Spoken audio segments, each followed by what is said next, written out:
हमारे आदरणीय मोदी जी के आदेश के अनुसार कितनी डिफिकल्टीज हमको दिख रही है फील्ड में। भाजपा क्या करने जा रही है, क्या करेगी, कैसे इलेक्शन लड़ेगी, तो हम वहां कमजोर फुटिंग पर है। कांग्रेस में अभी बहुत कुछ करने को हमारे को बाकी है। डे 1 से माननीय मुख्यमंत्री जी को यही बात कह रही थी कि आप संगठन को मजबूत करेंगे तभी हम आने वाले चुनाव का सामना कर सकते हैं। ये बहुत कठिन घड़ी है हमारे लिए। आप जानते हैं हमारे आदरणीय मोदी जी के आदेश के अनुसार कितनी डिफिकल्टीज हमको दिख रही है फील्ड में कि भाजपा क्या करने जा रही है, क्या करेगी, कैसे इलेक्शन लड़ेगी, तो हम वहां कमजोर फुटिंग पर है। मैंने बार बार उनसे यही आग्रह किया कि हमारे को मजबूती करने की जरूरत है, पार्टी को संगठित करने की जरूरत है। आज जो हम इलेक्शन का सामना करेंगे वो definitely I can say that it's a difficult time, पर फिर भी चुनाव तो चुनाव ही है, लड़ना है और उसमें जीत हासिल करनी है। आप खुद सांसद हैं, आज की तारीख में अगर देखा जाए तो संगठन के लेवल पर भाजपा ज्यादा तैयार और मजबूत है या कांग्रेस?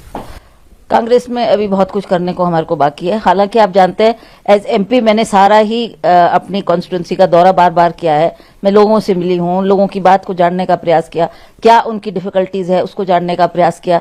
हमारे पास सांसद निधि होती है जो जिसका बंटवारा मुझे बराबर बराबर हर हल्के में करना था, क्योंकि अब कभी भी कोड ऑफ कंडक्ट लग सकता है, फिर वो पैसा लैप्स हो जाएगा। तो ये इस विषय में मैंने सभी से फीडबैक लिया। ये बात सही है कि भाजपा की वर्किंग हमारे से बेहतर है। जब विधानसभा चुनाव होना था तो हर विधानसभा क्षेत्र में तकरीबन आपका कार्यक्रम लगाया गया था और ये तय नहीं था कि मुख्यमंत्री कौन होंगे।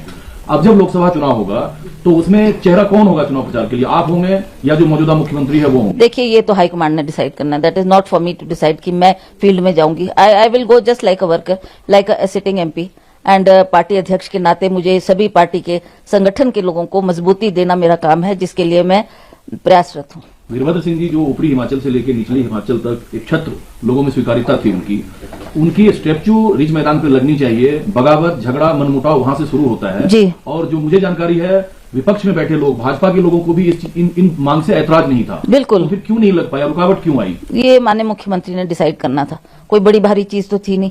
वो स्टैच्यू के लिए सभी कंट्रीब्यूट करने को तैयार थे कि हम लगाएंगे, हम बनाएंगे, हम लाएंगे मूर्ति। आप जगह तो दो, जगह तो दो। हमारी कितनी महात्मा गांधी की स्टैच्यू है, इंदिरा जी की स्टैच्यू है, डॉक्टर परमार की है और उसी तरह से अटल बिहारी वाजपेयी की भी है। तो हम भी चाहते थे कि वीरभद्र सिंह जी, जिनका बहुत बड़ा कंट्रीब्यूशन रहा आज के मॉडर्न हिमाचल को बनाने में, तो ये सिर्फ हमारी चाहनी थी। सभी party worker across party lines also people felt कि ये होनी चाहिए, लगनी चाहिए। लोगों के सेंटिमेंट्स जुड़े हुए हैं उनके साथ। मान गए इस मांग को?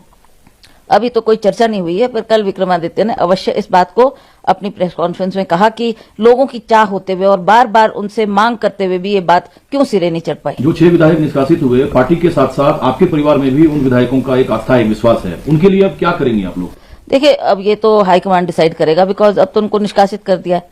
अब क्या उनका रोल रहेगा, क्या वो आगे स्ट्रेटजी बनाएंगे? जाएंगे वो लोग? हैं? कोर्ट तो जाएंगे?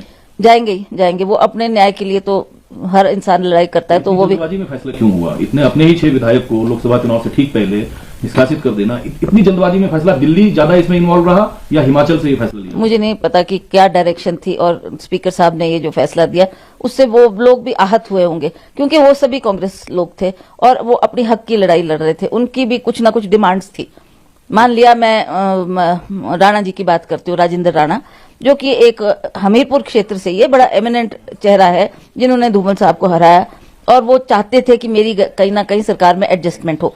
1 साल से ऊपर उन्होंने इंतजार किया। ये नौबत ही ना आती अगर उनको कहीं एडजस्ट कर देते। स्पीकर के फैसले पे अगर कोर्ट से स्टे ले लिया वही 6 विधायक, आपकी सरकार फिर संकट में आ जाएगी, क्योंकि बहुमत का आंकड़ा नीचे जाएगा। भाजपा जो है फिर इस कोशिश में होगी कि हिमाचल की सरकार को फ्लोर पे लाया जाए और विश्वास प्रस्ताव की मांग की जाए। देखते हैं क्या सिचुएशन बनती है और क्या फैसला पार्टी हाईकमांड देती है और क्या हमको करना है उसमें। Let's see, that is yet to be seen. वो 6 विधायक आप लोगों के संपर्क में है, आप लोग मिलना चाहेंगे? विक्रम भाई मिलेंगे?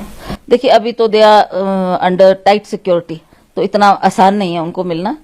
ठीक है, जो वो निर्णय करेंगे, फैसला करेंगे, और क्या उनके मन में इच्छा है, क्या वो करने जा रहे हैं, I can not get in touch with them, because उनके फोन्स भी स्विच ऑफ है और सारा एरिया कॉर्डन्ड है। You can not talk to them, you can not meet them, इतना आसान नहीं है।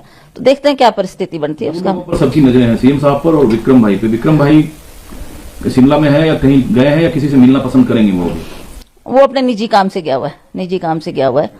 वो 1-2 दिन में लौटेगा, फिर देखते हैं क्या फैसला लेती है हाईकमांड। एक से छोटा सा, आपकी कोई बातचीत फिर सीएम साहब से हुई है? जो फाइनल टास्क पूरा हुआ उसके बाद? नहीं, उसके बाद तो नहीं हुई। कल तो we all met in Oakover सभी के साथ बात हुई। वो 3 जो ऑब्जर्वर आए हुए थे उन्होंने हमको आदेश दिया कि आपको ओक ओवर चलना है हमारे साथ, तो उन्हीं के साथ हम ओक ओवर पहुंचे। वहां पर प्रेस कॉन्फ्रेंस भी हुई और उन्होंने ये दिखाया कि हम एकजुट है and there is no danger for the government. 3 लोग कौन होंगे ये डिसाइड है, 3 दिल्ली डिसाइड करेगा। वो 3 लोग कौन होंगे वो कमेटी में? उन्होंने एक नाम मेरे से मांगा था तो मैंने उनको एक नाम दिया है, वो अब उस पर क्या निर्णय हाईकमांड करती है।